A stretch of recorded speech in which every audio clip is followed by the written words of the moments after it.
Энэхүү контент маань ёс бус хэллэг болон маш их маазыг агуулсан учраас хэрвээ та насанд хүрээгүй бол яг одоо back товчон дээр дарна.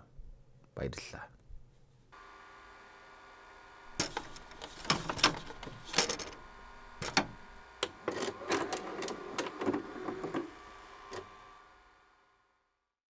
За, 你好，你好，waan juga Jackie Chan, Bruce Lee, Shamia, шах. Хятад хэлдэг жаахан гайхуулсан. Гайхаад өгөр заяа. Учрыг гэвэл урд хөршүүдийн 2024 онд гарсан бас л амьдралын ээдрээ киноноос ээдрээ жинхэнэ зөвөн кино бөгөөд нэр нь Huang Kuei-jai Ho. За, та нар ч юу уншиж чадах вэ? The Victims буюу хохирогчд хэмээх кино. За, хин хэрхэн хохирч юу болохыг хамтдаа 3 умсаа гоцойлгочоод давхиад орсон зөв болов уу гэж бодож байна. Бас манай сувг 300 мянган дагагчтай те. Тэгсэн 56% subscribe дараагүй шимэгчилж үздэг байвал яах вэ? Болоочтой та нарт. Анхны 1 сая дагагчтай кино сувг болох байсан биш тийч. Бараг дар тэрийн өөр яриадах юм байхгүй. Ой. Тий. Чи далж байгаа тараадах юм байхгүй. Description хэсэгт байрлах линк дээр дарж яадын сувгийн албан ёсны Telegram сувагт нэгдэх манустайгаа илүү ойр байх боломж байгаа шүү. За юу. Манусын тэндээс хардаа хэд хэдэн бичлэгээ нууцаар оруулнаа. Бас болоогүй киноныхоо талаарх сонирхолтой мэдээлэл болон оддын бүс бүрний талаар ярилцах учраас нэгдсэн байхад дэмгүй шүү. Окей.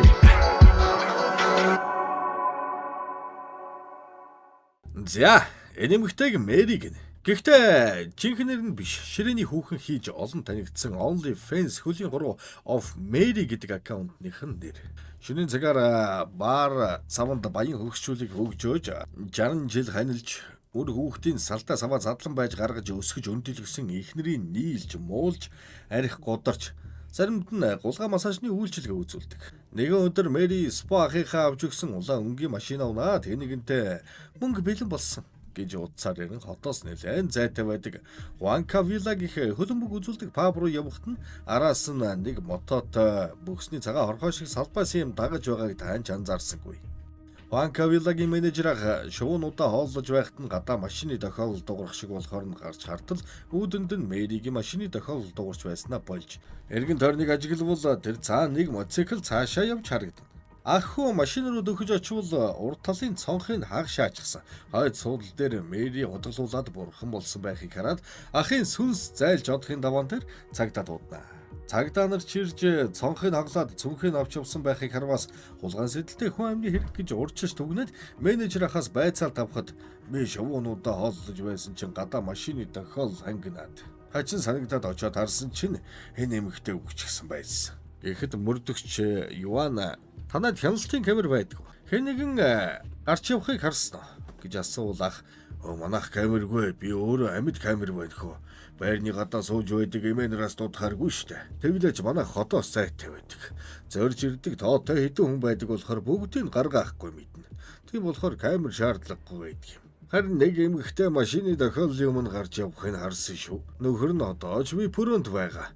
Энэ хоёр энэ заллалтынхаа талаар зогсох гэж ирээд нилээн хэрэлдсэн. Тэгж ихнэр нь уйлаад гараад явсан. Би нэрээ гараад мотоцикл цаашаа явахыг харсан юм байна. Гэхэр нь ви пүрөрүүн ортол шалсагтуу сэрэх гэсэн ч өөдөөс нь холимог пицца цацаж өргсөн болохоор мэдүүлэг авахар цагдаагийн газар руу авч явна. Юан согтуу залууг авчирч байцаасан ч нэмэр болоогүй болохоор тэрнийг явуулаад эхнэрээс нь байцаалт авахар хүүгийнхэн төгөлдөр уурын тоглолтоор очино. Үүн их мундаг төгөлдөр уурч бололтой. Багш нь тайзан дээр гарч ирээд жавийнхаа гадаадд сурах 100% тэтгэлэг авсныг нь магтаад төгсөн төгсөл нь ангийн булангийн хүндэт самбар дээр зургийг тавинаа л гэж байна. Тоглолтын дараа шоу дээр очиж та өчигдөр Huanca Villa-д байсан баха.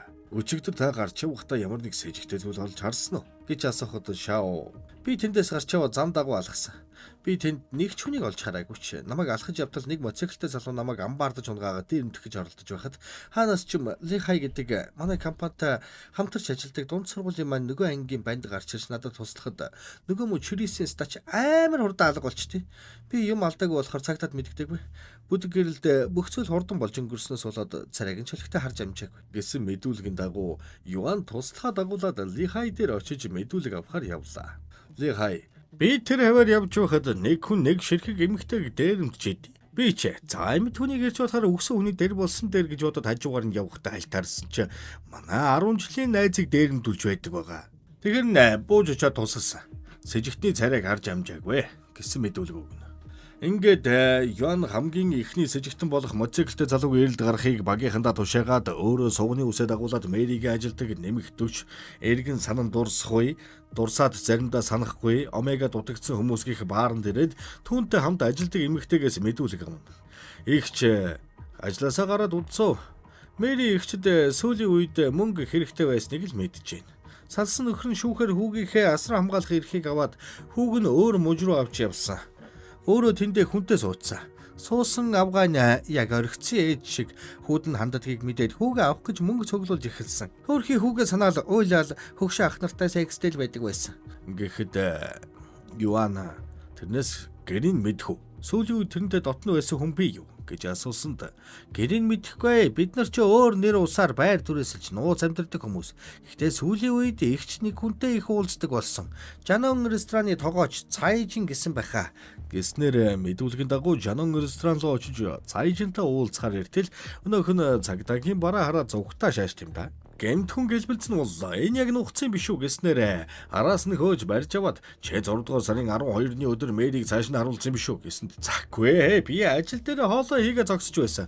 Орон цагаар манай ресторан их хүнтэй байдаг. Гэтэл Юан гүжигээ ямар ацаа хийж зүгдэх вэ? Гэтэл намайг мөрөөдөө тоглоомноос болж баримчилж байна л гэж бодсон шүү дээ. Гэж авт юм да. Түш. Юаны туслах түүнд Мэригийн машины урд байсан хос холууны нэгийнхэн зургийг үзүүлэн энэ хос холуу энэ дээр Мэри дээр нэмхэн цай тэнцүү лов гэж бичсэн байна гэж асуухад биш тэрнтэй ойр дотн байсан л гэхдээ ийм юм хумгүй байсан. Би анх удаа энийг харж гин гэж хариулахдаа зэрэгцэн ресепшн хүүхэн Юана ахлахаа тантай нэг хүн уулзъя гинэ гэснээр уулзалтын өрөөр явна. Тэнд очиход Цайжины төрсэн ах ирж гисэн нилээ мөнгөтэй ах бол манай дүү ямар хэрэг хийсэн юм бэ? Мөрөөдөө тоглоомноос нь болж барьсан бол суулчхаа хан дээгүүр доогуур яриа зөгцүүлж. Гэтэл Юана тэрнийг Мэригийн хүн амны хэрэгтэй холбогдуулан байцаасан. Та Мэрийг мэдхүү гэвэл ах би Мэрийг мэднэ штэ. Цайжин тэрнтэй нийлснээс хойш надаас байнга мөнгө гуйж эхэлсэн. Ямар гээжин гол дигэртэйгээ нийлчвдэ гэж боддог байсан ч ашгүйнийг салж миний санааг амраасан да. Ингэсэнд Юана тэрэнд Мэригийн машинд байсан холууны тоглоомын зургийг үзүүлэхэд ах нүдний шилээ гаргаж ирж нэг том харснаа за би харж байгаагүй юм байна гэж хэлээд дүүгээ аваад цагдаагийн газраас явна. Маргааш нь Юан Мэригийн экс нөхөр төр очиод 6 дугаар сарын 12-нд чи хөгжлийн бүс рүү явсан баха. Яах гэж явсан юм бэ? Гэтэл би хүүгээ дагуулад экстэйгээ уулзахаар очсон. Гэхдээ тэр бидэнтэй уулзаагүй. Бид хоёр буудалд уулзахаар тохирсон ч тэр ирээгүй. Бүр уцаа салгаад алга болсон. Гэж мэдүүлэг өгөөд сууж байсан чинь одоогийн ихнэр гэж ааштай хүүхэн ирээл. Гэхдээ чи яхаар тэр худал завхай постоо уулзахаар явсан байдгийн бэ? Та нар хин юм бэ? Би хүүг нь харж хандаж өсөж чинь тэр хүүгээ тоодгүй арилсан дотортой хийж штэ гэж хэлж байхад болонгийн цанаас жаахан хүү нүд нь бүртэлцээл зогсон. Ивэдээ зайлвал. Залуу ихнэрээ тайвшруулж явуулаад цагдаа нарт тэр өдөр надад тэр хүүхдийн тэтгэмж өгөх байсан юм. Гэхдээ Юан Мэри хүүгээ буцааж авах хүсэлтэй байсан. Чи тэрнээс хэр ихийг нэгсэн юм бэ гэж тулгахад залуу нэлээд бантаж байснаа хуруугаа гоцолзуулаад 1 саяыг нэгсэн. Би өөр яагаад ч хүчтэй. Цаадхан чи ямар нэг юм болсон юм уу? Яагаад цаадхан надаас асуугаад байгаа юм бэ? Би яагаад ч вэ? Буудлын өрөөнөөсөө гараачгүй. Хүүтэйгээ байж байгаа л ирсэн шүү дээ. Миний агаа гэд гонгнод байхаар нь Юан Мэри хүн талуулсан. Гэтэл хаалганы ард сонсч байсан бяцхан хүү ээжигээ үгснийг мэдээд гуйлах нь өрөвдмөр. Нэ чаваас та ээжигээ ирээд авах юм болов гэж гордсон бяцхан зүрх хэдийн 3 хоностайч бүхнийг ойлгож байгаа шүү дээ тийм биз дээ. Ингээд манай хоёр буцаж мужидаа ирээд буудлын камерыг шалгахад нэрэл өрөөнөөсөө гараагүй байсан болохоор залууг сэжигтний тооноос хаснаа. Тэгэхээр Мэри киноны ихэнд мөнгө болчихсон гэд яриад явж байсан мөнгөө олцоход энэ нөхөртөө уулзч хүүгээ авахаар явж байсан болж таарч байгаа юм. Тэр хоёр орой 9 цагт уулзахаар тохирсон ч Мэри замаараа Хуанка вилла дээр зогссон. Зогссон шалтгаан нь хэнийгнээс мөнгө авах гэж очсон гэсэн үг шүү дээ, тийм биз дээ. Юаны туслахуд Мэригийн гэрийг олсон сургаараа баруун сугны үстэйгээ хамт гэрлүүн явхад туслах нь ахлаа 4 сард энэ хоёр байрны голд нэг машин хөмөргөө зогтсон. Хохирогч амиа алдсан, сэжигтэн олоогүй, хохирогчийн мэдээлж тодорхойгүй. Гэхдээ Юан Мэригийн гэртээ ойрох юм аа гэж хэлээл өнгөрнө. Гэрт нь хүүдэ зориулж авсан тоглоом цүнх зэрэг байхыг харахад хүүгээ өөр дөрөө авах гэж байсан нь Батын Батбаатар болсон. Маргааш нь Цайжины ахыг дуудаад Иваны туслах цай аялж өгөхдөө шилийн цантуулчихсандаа уучлалт гуйгаад шилийн арчаад буцаагаад өгөхөд Иван тэрэнд өнөө Мэригийн машинаас олдог тоглоом хулууны зургийг дахиж үзүүлэхэд ах шилээ зүүж хараад надад энийг үзүүлээ үсттэй би ёстой мэдэхгүй. Гэхэд Иван энийг Мэригийн машинаас олсон. Энэ хулуу бол хос хулуу. Тэрний хамт ажилладаг эмэгтэй бидэнд тэрнийг цайг их залуудаа уулзж байгаа гэж хэлсэн. Танай дүү энэ хулууг анх удаа харж байна гэсэн. Гэхдээ таач бас цай өгөхтэй байхаа. Гэтэл анх уурлаж босч ирээд чи юм уу цагдаа цагийн найз гэж яаж том хүний өөдөөс ингэж чадж байна. Би том артай хүн шүү. Ахын доо намайг ингэдгийг мэдхүү. Би яг одоо танаа дарга руу ярина гэж өрүүлцэхэд Иван энэ өнөөдөр таны зүүж байсан шил. Харин одоо зүүжсэн байгаа чинь Мэригийн гэрээс олдсон таны шил. Баруун тал нь 2.5, зүүн тал нь 3.5. Та наад шилээрээ торох зүйлгүй ямар ч асуудалгүй жирийн харж байна. Манай туслах сая таны шилийг арчиж өгье гэж байхдаа сольчихсон юм гэж хэлснээр ах сая нэг ам нээж үннээ хэлэх болно. Мэрийг дүүгээс нь сал гэж мөнгө өгөх гэж очиод бавуулцчихаж. Тэгээс үлдээ бүр пүүс шишээд бавуулцаар байгаад явандаа хайртай болсон байж. Тэгтэл эмэгтэй бэлгийн харилцаанд орж байгаа бичлэгээ нууцаар бичиж аваад 1 саяыг өгөхгүй бол энэ бичлэгийг цацлаа шүү. Чи зүгээр босгоны шараа боловдоо гэж зөрдүүлсэнд маньэр энэ ч нөөжөг боллоо шүү гэд айлертаа асааж Цайжиныг дуудаад 200к өгөөд Мэрийг ал гэсэнд дүү мөрөдөө тоглоомд донтсон өрөнд баригдж өдөнд идэгцсэн хүн ухаантаас зөвшөөрлгүй явах вэ. Тэгээд Гуанзанд далайн бүтээгдэхүүн нийлүүлдэг хар тамхинд донтож мөнгө хүлэгчдэд их хэмжээний өртөө юу ч хийхээс буцааргүй болсон үгсэн ч харамсах зүйлгүй Шүган гэх нөгөө Мэрийг мототод дагаад байдаг залууд Мэрийг алаад ахих нь по бичлэгийг аваад ир гэсэн юм байлээ. Цаа яахгүй Мэрид мөнгө өгье гэхэд нь хүүхэн окей Хуанка виллад хүрээд ирээрэй гэж хэлснээр тийшээ яах гэж явсан тодорхой болж байгаа юм. За ингээд сэжигтэн Шүганыг эрен хайх ажиллагааг эрчимжүүлэхээр болтол маргааш өглөө нь сэжигтэн Шүган барилга дээрээс унаад дөнгөн дангаа амьтаа голтой эмнэлэг төрөглөө. Хэргийн газараас тэрний утсыг олоход дуудлууд дотор Ли Хай ах тэрэн лөө залгасан нь нотлогдсон тул тэрнээс дахин байцаалд авахар дуудана. Ли Хай би яг үнэндээ шавууд хайртай. Тэр өдөр шав нөхрөөсөө салах салтын гэрээн дээр гарын үсэг зурулахад явсныг мэдээд Хуанка виллагийн гадаа салаад гараад ирэхээр нь гэрлэх санал тавина гэж бодоод хүлээж байсан юм а гэддэг байхаа. Энэ хүмүүс чинь бэ төлөвлөгөөтэй байд юм шүү. Саллаа шууд дахиад гэрлээ. Ли Хай шавг гарч ирэхийг хүлээгээд байж идэл шав тэндээс гарч ирээд уулын замаар алхахыг хараад араас нь явах гэж байтал урд нь нэг машин ир зогссон. Тэрний араас нэг мотоцикл дагаж ир зогсохоор нь сайтар хартал Шүган байсан. Би чи нэг юм энэ хүртэл юу хийж аваа юм болоо гэж бодоо сууж ясан чинь юуг улаан машинтай эмэгтэй урд цонхыг хаглаад дараа нь эмэгтэйг гутгалаад боомлж чадаад арын суудлал руу шидчихсэн. Би ийм зүйл кинон дээрээс харж ирсэн юм чи. Балмагтаад айсандаа тэндээс явсан чинь нөгөө ста чи миний хайртай эмэгтэйг дэрнтэх гэж ноцолдож байдаг юм да. Би ч оноо авах санаатай бууж очоод чавг хамгаалсан. Гэхэд Иван та Шүганыг яаж мэддэг юм? Гэвэл тэр миний доор ажилдаг байсан юм аа уг нь. Сайн ажилдагч хар тамхинд донтож их хэмжээний өрөнд ороод замаа алдсан гэх мэдүүлгийг өгөх болно. За ингээд гэмт хэрэгтэн олдож хэрэг хаагдаж кино маань дууслаа гэж бодож байтал Иван энд нэг шаалт байна да. Сэжигтэн барилга дээрээс унсан. Энэ хэтэрхий тохиолдол юм байна гэд бодож байтал Хуанка виллагийн менежер ах залгаад мөрдөгчөө би нэг юм саналаа. Гэнт ёг гэж ороод ирлээ. Тэр өдөр шав гарч явсны дараа нөхөр нь араас нь гарчаад босож орж ирсэн. Тэгээд удалгүй машины тохиолдол дуурсан гэсэн мэдээлэл өгснөөр шавгийн нөхөр Женвейтэй уулзахаар кактус үржүүлэхийн газар ирж тэрнээс мэдүүлэг авнаа. Женвей би тэр өдөр Хуанка вилла төлөмбөг үзэнгээ эхнэрийгээ дуудаж салтын гэрээнд гарын үсэг зурж тохиролцъё гэж бодсон юм. Гэхдээ би салах хүсэлгүй байсан болохоор бид хоёр хэрэлдээд станахуу дээр тулсан. Тэрнийг явсны дараа би тамхилах гэж ил гарсан. Тэглээч би тэр алуулдаг эмэгтэйг хараагүй, танихгүй намайг орж ирсний дараа тохиолдол дуурсан гэдэг юм да. Гэхдээ тийм л байсан бол анх өөрийнхөө гарсныг зүгээр л хэлнэ үсттэй. Иван ч Мэри өөрөө жаахан бодлонтой болон гартай гар байсан болохоор Женвей Мэри хоёр хоорондоо хоригдсан байж магадгүй гэж бодоод хоорондын харилцааг нь судлахаар болж шав болон тэрний хамт ажиллагчдыг дуудаж байцаалтаа унаа. Шав нөхрөө тэр их зөвүүн бузрын биш таавгам. Бид хоёр 5 сард нүүх гээд би гараа хэмтээсэн байсан болохоор ажлынхаа газрын хоёр хүний гуйгаад юм зөөхөр гэртээ ирсэн чинь муу хошногч орондоо муу дээрээс нь жижигхэн боожготой юм байж намайг араар тавиад өөр хүүхэнтэй хамт унддаг орон дээр хөвтж байд юм да. Тэгэл бид хоёр салах болсон юм гэсэн чинь Иван Тийм байж. Та хэзээ гараа гэмтээс юм бэ? Яагаад гэртээ гарын үсэг зурулж болоогүй юм бэ гэвэл шав мото унж яваад гэмтэж гисэн. Гарын үсгийн хувьд бид хоёр тусдаа амьдэрдэг. Тэр гарын үсгээ зурж байвал над хаанч очисан асуудал биш гэсэн хариулт өгнө. Харин шавгийн ажлынхан шав ихчийн нөхөр явдал суудлан дийлдэхгүй дээрээс нь мөрийтэй тоглож архиудаг балиар харт хэрэм байгаа юм. Энэ хоёрын харилцаа угаасаа муу байсан. Ихч хүүгээл бодож тестдэг байсан юм. Ямар сайн даал хүүгээ гадаадад сурах гэж байр машина хүртэл зараад мото ундаг болсон. Бид нар нөхрийн гэртээ өөр эмэгтэйтэй байхыг харсан гэснээр Мэригийн зургийг ажлынханд нь үзүүлээд энэ эмэгтэй мөн үү гэхэд бишээ гэж шүү. Ста зөрөө шаашлаа шүү гэд дахиад бүгдийн ихнээс нь бодноо. Шав гараа гэмтээсэн болохоор гэмт хэрэг цэжиглээгүй.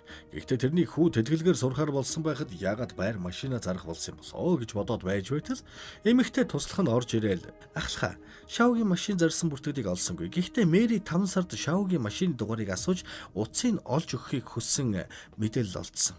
За энэ талаар хэлэхэд толгойд нь зурвалсгээл Мэригийн гэрэл рүү явж байхад туслах нь энд машины осол болсон хэрэгт нь олдоогүй хохирогчийн тал нүүр зэрэмдэглэгдсэн байсан болохоор хэн гэдгийг тогтоож чадаагүй. Энэ хэрэг Мэригийн ажил гэр хоёрын хооронд Мэригийн өдөр бүр явдаг замд болсон. Осол гэснээр эцэст нь нэг юм холбогдвоо. Тэгэхээр яасан бэ гэхээр гэрийнхэн тэнд шав хүн дайрч алсныг харсан Мэри тэрний бичлэгийг бичиж аваад дараа нь улсын бүртгэлээс машиныхын дугаараар хөөж утсыг олж аваад сүрдүүлсэн. Мэри зүгээр ч нэг Хуанкавилад очоогүй хосуудч бас тэнд уулзсан давхцал биш гэснээр хэрэг эргээ шаачлаа шүү. Шуудхан хосуудыг эрен сурвалжилж эхлэхдээ зэрэгцэн шав Женве хоёр хүүгээ онгоцны буудлын руу яаруу санд руу хүргэж өгөөд өөртөө буцахтаа баригдана. Ингээд шавгаас ахин байцаалт аваад таны машин хаана байна? Та яагаад байраа зах зээлийн үнээс хямд зарсан юм бэ? Танд мөнгөний хэрэг байгаагүй ч Мэрид мөнгөний хэрэг байсан гэж тулгаснаар шав бүхнэнгээ ярина. Би Мэри хөнөөс нь үнэ. Манай харийн мөрийтэй тоглож өөр ширэнд ороод мөнгө хүлэгчдээс баах мөнгө зээлдсэн байт юм да. Тэгэл байхгүй. Бид хоёрын харилцаач зүгээр шууд хөлдөө төмс шиг болд байгаа үстэй. Би тэр мөнгө хүлэгчээс нь бидэнд боломж олгооч гэж гоохот намайг ноолоод эхэлт. Тэгэхээр түлхэж хаяад машиндаа суулсан чинь машины урд гараа зогссон. Би ухрахаараа хийлээ гэж бодсоч байхгүй буруу араандаа хийгээд мөргөө хайсан. Айсандаа зүгтаа давгсан чинь нөгөөх нь машины араас зүгтсэн байсан байлээ. Эргэлтэн дээр тэрийг мэдээд гараад хартал айлуужээ үгцсэн байсан. Тэр хавьд ямарч камергүй би нөхөрлөгөө ярихад тэр шууд ирээд тэрний царайг таныхын аргагүй болсон байхыг хараад биднээс бүх бичиг баримтыг хурааж авсан. Хэсэг хугацааны дараа мэдээгээр цагдаа нар гэрч хайж байна гэхийг сонсоод бид хоёр машина заруул баригдчих байхаа гэж бодоод далаж ивүүлчихсэн. Цагдаа нар биднийг олсонгүй. Crime podcast сонссны хэрэг гарлаа шүү гэд бодоод байжсэн чинь Мэри залгаад би чамайг хөмөр гэж алхаж харсан. Надад бичлэг нь байгаа. 1 саяыг өг гэж дарамтлахад би өөрт байсан 300k өгөөд тэрнээс илүү чадахгүй нэ гэж хэлсэн ч тэр 1 сая гэдгээрийг үрийгээд бид хоёр аргагүй ирэхэнд байраа зараад мөнгө өгөх гэж байсан чи манай нөхөр битгий өгөө. Наадах чинь насаараа ингэ шантаж хийж дарамтлал яах юм бэ? Тэрний оронд тэрнийг алчуул хин ч энэ талаар мэдэхгүй гэд тэрнийг алхаар шийдэж мөнгөө нэгэхээр ирэхтний камергүй хотоос хол газар болох Хуанкавилад хэд очиж судалгаа хийж салахаар очиж байгаа юм шиг жүжиглээ шаач. Ажлынхандаа бас нөхрийгөө хуурч байгаа гэд харуулчвал бүр амар баримттай гараа албаар гимтээж таньдаг эмчтэй 3-7 хоногийн өмнө гимтээсэн гэд бичих гаргуулсан. Гарны болд бас төлөвлөгөөний нэг хэсэг байсан. Мэригийн анхаарлыг солируулж байгаад хутга мөрөвчөндөө нууж очоод хутгалаад боомлж алсан. Хүмүүсийн хөлбөмбөг үзээ завгүй байхад бид хоёр хэрэлдэж байгаа юм шиг жүжиглээд би төрүүлж гарч яваал тэрэн дээр очисон. Уг нь төлөвлөгөө ёсоор би тэрнийг алчхаад хойд суудлын дээр нь тавиад машиныг нь унаж хэргийн газраас олдоод далаараа живүүлэх байсан юм а. Тэгс нэг салгалсан мототой юм гарч ирээд би ажлаа гүйцэж чадаагүй гэсэн мэдүүлэг өгнө. Юан үргэлжлүүлэн нөхрөөс нь байцаал тавж шуган ягаад барилга дээрээ сонсон гэхэд тэр миний эхнэрийн аллагын гэрчүүлсэн болохоор би тэрнийг түлхсэн гэж хэлдэг. Одоо л учир нь тайлагдаад байна шүү. Юанч дахин Лихайг дуудаж шуганыг та тэр хоёрт зааж өгсөн үү гэхэд тийм ээ би тэр хоёрт дуудаж өгсөн. Тэр угаасаа ямарч найд үргээ болсон. Хэрэг өгөхүүл энэ хэрэг дуусч би шавуудтайгаа сайхан амьдрах байсан болохоор шуганд мөнгө өгч охиндоо өгөөрэй гэж хэлсэн. Бүх байцаалт дуусны дараа мөрдөгч шавууд Мэри хүүгийнхээ асран хамгаалах эрхийг нөхөртөө алдсан. Нөхрийнхэн суусан эмэгтэй хүүд маш хатуу ханддаг байсан болохоор мөнгө олж хүүгээ өөр дөрөө авахыг хүссэн. Харин салсан нөхөр нь тэрнээс 1 саяыг нэгсэн. Тэрний хүү 4 нас хүрээгүй гэдэг хүүдтэйгээ хамт ахуулсан зургийг харуулхад шав өөрийн ирэхгүй ойлно. Ингээд хэрэг шийдэгдэж кино маань дууслаа. Гэтэл гар утсан дуурч шуган ухаан орсон. Тэр маргааш байцаалт өгөх боломжтой гэсэн мэдээ ирнэ. Шуган тэр өдөр би цаажинд Мэрийг алхахад нь туслах байсан юм. Зам дээр тэрний аминд хүрэхийг хүссэн чи Моцикл маань тоглолтод болж өгөөгүй. Арай гэж салгалаад хэргийн газар ирэхэд тэр байхгүй бахаар нь тэрнийг оржихж гэж бодоод машин руу дөхөж очиод хартал тэр өгсөн байсан. Тэрнийг өгсөн байхыг хараад зогтох гэж байсан ч ажлаа дуусгаад цүнхийг аваад зогтсон. Гэвэл Юан гүчи ягаад шавг дээр нэмсэн бэ гэж асуухад what the fuck би тэгээгүй. Харин тэр над руу дайрч Мэригийн цүнхийг тэрэнд алдаад юу болоод байгааг ойлгохгүй зогсож байтал хаанаас ч юм ли хаяах гараад ирэхээр нь би зогтоод явсан юм. Барилгаас ундаг өдөр ли хаяахтаа уулзахаар очсон ч шал танихгүй ах өөрийгөө хаяахын найз гэж танилцуулаад надаас Мэригийн утасны талаар асуусан. Тэр хүн Мэригийн утсыг авахыг хүссэн. Би зогтох гэсэн чинь намайг барьж авчаа тавихгүй байхаар нь ноцолдож угаад би хөл алдаад унчихсан юм. Уг нь тэр өдөр Мэригийн утсыг цүнхнээс нь авсан шавуудаа ноцолдож байхдаа тэр утсын тэр хавьд унгаачихсан юм. Ингэснийг сонсоод Юан гайхаж шав нөхөртөг хамт мэдүүлэхдээ нэг шудаа Мэригийн утасны талаар дурдаагүйд гайхсан Юан айгуул Мэригийн утсан дээр шавгийн хөмөргөж байгаа бишдэг байсан баг. Тэрийг олж нотлох баримтыг устгахыг хүссэн болохоор утасны араас өхөн хатан явсан байх. Гэснээр нанчилдаан болдог газрыг нэгжиж угаад гар утсыг олж үзэхэд машинаар хөмөргсөн үнэн нь шав биш харин хүүн уулж таардаг юм. Тэгэхээр энэ хоёр хүүгээ өмгөөлөд оронд нь хэрэг хүлээсэн байгаа юм. Тэгэхээр Мэри хүүгийнх нь бичлэгээр шавг сүрдүүлж мөнгө нэгсэн болж таарна. Ингээд шоконд орсон хоёр буцаж яваад ажил дээр ирэхэд шавгийн хүү цагдаагийн үүдэнд хүлээгээ зогсож байдаг юм. Хүүг оруулаад байцаалд авахд тэр өдөр хүү ээж аавыг байхгүй байхад би машины нууцаар унахаар авч гарсан юм. Тэгж яваад аавыг нь зовоосон мөнгө хүлэгчтэй таарч тэрэнд багахан соргомж өгөхийг хүссэн. Гэхдээ тэрнийг дийлээгүй буцаад машин руугаа сууж ухрах гэж байгаад буруу араандаа хийж тэрнийг мөрөгчихсөн. Айгаа зогтож байхдаа тэрнийг машины араас зүүгцнийг мэдлгүй чирээ давхичихсан. Болон эргээд тэрний газар хэвдэж байхыг хараад би юу хийхээ мэдэхгүй байсан болохоор ээж рүүгээ залгахад тэр хоёр энэ хэргийн талаар хүнд хэлж болохгүй гэж хэлсэн. Би тэр өдрөөс хойш өдөр бүр айдас мэдэрч унтаж чадахгүй үргэлж хардаар зүүдлэх болсон. Дараа нь та нар ээжийг хайж ирээд байцаалт авахд ээж намайг эрт явуулъя гэд онгоцны тийс захиалж өгсөн. Ямар шалтгаанаар тэр мөнгө хүлэгчтэй уулзсан гэхэд 15 насны минь төрсөн өдрөөр хоолны газар тэмдэглээд харих гэж байхад тэр гарч ирээд өрөө өг гэж аав ээжийг минь зодоод тэдэнд шавхаатай бэлэн хөдүүлээд би том болсон ч гэрүүлээ хамгаалж чадахгүй байсандаа гутарсан юм. Яг онгоцсон суух мөчөд би явчвал хэзээж эргэж ирэхгүй байж магадгүй гэж бодсон ч шоронд орохоос ч айж байсан. Олон хоног онгоцны буудалд байж их бодсон. Насан туршдаа ийм айцтай баймааргүй байсан болохоор хариуцлага хүлэе гэж бодоод ирсэн. Гэх хүүгийн мэдүүлгийг сонссон Юан чиний гаргасан шийдвэр зөв байлаа. Чи том хүн болжээ гэж хэлэхэд хүү ээж аав намайг хэрэгээ хүлээхийг зөвшөөрөөгүй болохоор би хараагүй шууд нааш ирсэн юм. Би ээж аавтайгаа уулзмаар байна. Гэхдээ манай хоёр хүүгийн ээж цаазын ял авах нь гарцаагүй. Хүүг нь ээжтэй нь уулзуулъя гэснээр цагдаагийн газар 0 оруулах далимаар шав хүүтэй нь уулзуулахад хүү би хэрэгээ хүлээчихэд байхад ээж аваад гавтай байгаа юм бэ гэж ойлгоход ээж нь чи яагаад яваагүй юм бэ гэж ойлно. Ингээд тэр хоёрын хамгийн сүүлийн уулзалт дуусч байгаагаар кино маань яг жинхнээсээ дуусч байгаа юм. Энэ хүртэл үзсэн та нартаа баярлалаа. Лайк бас subscribe хоёр дээр нь дарчаад бас яах вэ тиймстэй ч.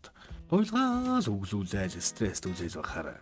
Тийм үстэй. Юм юм дээр нь дараалал урамшаал машидах гээд байхад урамгүй штэ зүгээр. За. Тэгээ дараагийн бичлэгээр уулзлаа түр баяртай заваа амтд минь.